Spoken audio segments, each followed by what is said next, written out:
اللہ الرحمن الرحیم نحمده ونصلی ونسلم علی رسولہ الکریم اما بعد۔ پیارے بھائیوں، آج کی اس مجلس میں آپ حضرات کے سامنے نماز کے بعد پڑھی جانے والی دعائیں، کچھ اذکار کا تذکرہ کریں گے۔ سلام پھیرنے کے بعد سر پر ہاتھ رکھ کر یہ دعا پڑھیں: بسم اللہ الذی لا الہ الا هو الرحمن الرحیم اللہم اذہب عنی الہم والحزن۔ ترجمہ: شروع اللہ کے نام کے ساتھ، وہ اللہ کہ نہیں ہے کوئی معبود سوائے اس کے، بخشش والا مہربان ہے وہ۔ یا اللہ، دور کر دیجئے مجھ سے فکر اور غم۔ ایک دعا یہ ہے: اللہم انت السلام ومنک السلام تبارکت یا ذا الجلال والاکرام۔ ایک دعا آتی ہے اتنے الفاظ کے سلسلے میں جتنے الفاظ یہ ہیں کہ اللہم انت السلام ومنک السلام تبارکت یا ذا الجلال والاکرام۔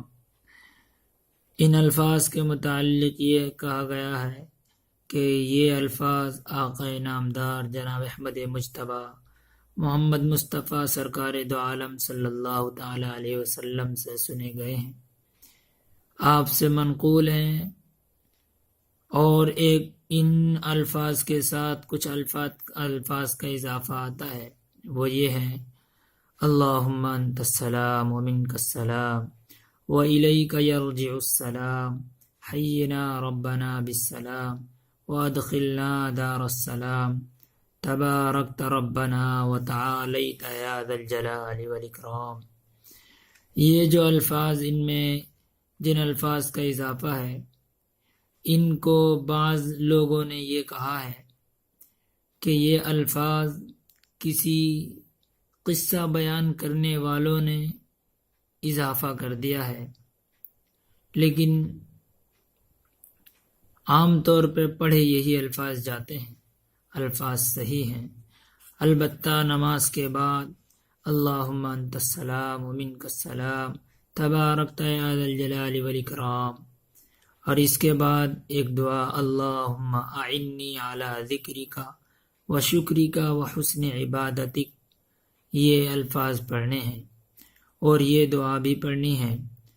مسنون ہے یہ دعا بھی: لا الہ الا اللہ وحدہ لا شریک لہ لہ الملک ولہ الحمد وہو علی کل شیء قدیر اللہم لا مانع لما اعطیت ولا معطی لما منعت ولا ينفع ذا الجد منک الجد۔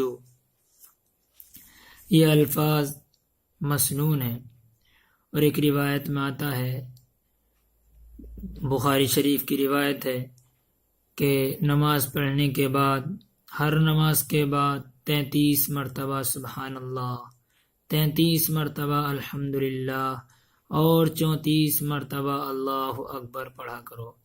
یہ نماز کے بعد پڑھے جانے والے چند اذکار ہیں۔